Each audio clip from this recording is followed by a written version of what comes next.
Maka ketika ada kemudian panggilan pertahanan itu nilainya langsung ditawarkan surga. Bayangkan.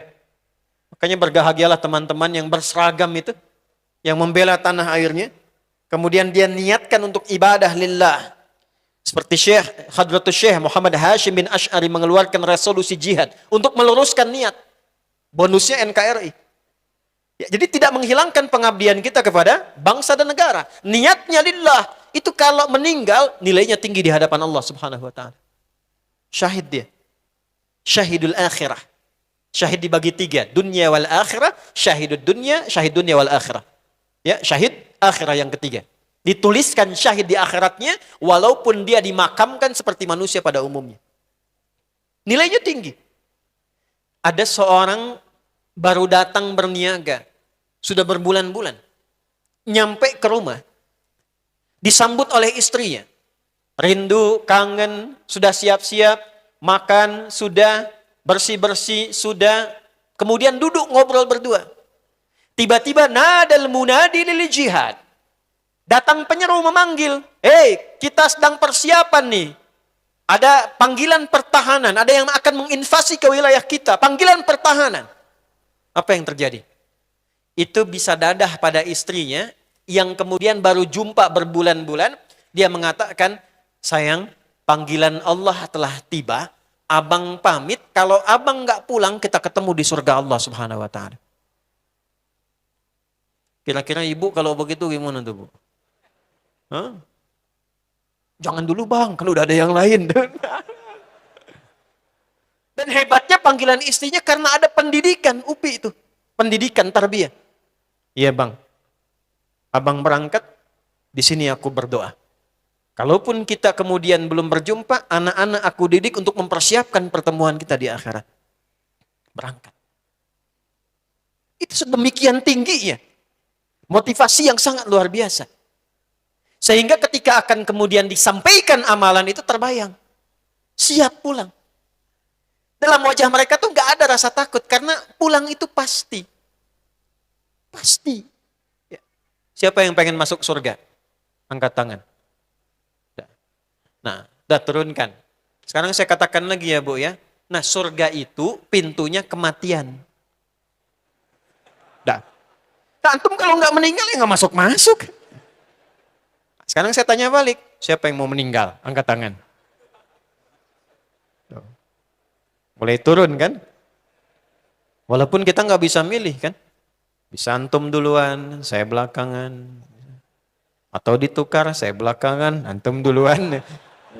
Sangat mungkin terjadi. Nah sekarang kalau sudah ada kesadaran setidaknya mau kemana, dan kita sadar satu saat akan ditinggalkan, maka yang pertama bagaimana menghapus yang ini dulu nih. Yang salah. Inilah bijak dan sempurnanya rahmat Allah kepada setiap hambanya. Ingat baik-baik ini ya. Dan ini menjadi hal yang sekarang saya sering viralkan. Allah itu saking rahmannya kepada hambanya. Itu selalu melihat hambanya dengan tatapan rahmat. Karena yang dilihat hambanya dengan rahmat, maka diberi peluang untuk selalu mendapatkan hak kesolehannya sampai ujung nyawanya di kerongkongan. Ingat itu. Jadi dari sini Allah selalu memberi kesempatan pada setiap hamba untuk berubah jadi baik. Sampai nyawa di kerongkongan. Anda kenal Fir'aun? Ayo bilang kenal. Baca dalam referensi manapun, silahkan cek. Mau referensinya Yahudi, referensinya Nasrani, referensi kita di Muslim, ya, silahkan cek. Sudah diviralkan semuka bumi, termasuk orang yang paling kontroversial dan memiliki perilaku penyimpangan yang sangat luar biasa dahsyat, itu Fir'aun. Ngaku Tuhan. Ana rabbukumul a'la. Saya Tuhan kalian yang paling hebat. Hobi bunuh orang. Ya, maaf. Perempuan dibiarkan, laki-laki lahir dieksekusi. Perhatikan cara mengeksekusinya. Yudzabbihuna abna'akum. Al-Baqarah ayat 49. Itu kalau lahir laki-laki, jadi ada intel yang menunggui setiap ibu yang mengandung. Kalau lahir laki-laki, itu langsung dibawa dari hadapan ibu yang baru melahirkannya, dilempar anaknya ke tanah, digorok berulang-ulang di hadapan ibu yang baru melahirkannya. Itu dzabbaha, menggorok berulang-ulang dengan menjatuhkan terlebih dahulu Fir'aun.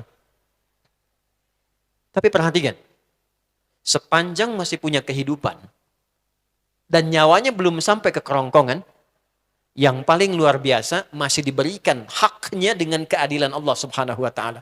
Bahkan ditugaskan dua nabi sekaligus, Musa dan Harun. Buka Quran surah 20 Thaha ayat 43 sampai 44. Idhhaba ila fir'auna innahu tagha faqula lahu qawlan layyina la'allahu yatadhakkaru aw yakhsha. Musa dan Harun, pergilah sekarang engkau berangkat dakwahi Fir'aun. Bukan untuk menurunkan dia dari kekuasaannya, nggak ada. Nggak dikenal kudeta, tidak. Tapi untuk mengingatkan, supaya dia kembali pada jalan kebaikan, sehingga ketika dia tetap menempati posisinya, semua kebijakannya menjadi baik. Dan dahsyatnya, katakan dakwahi Fir'aun itu dengan lemah lembut. Mungkin dengan kelembutan, kata-kata yang baik itu, dia menjadi turun kerasnya, sadar dia, ingat Allah, berubah lebih baik. Selevel Fir'aun masih ditatap dengan pandangan rahmat.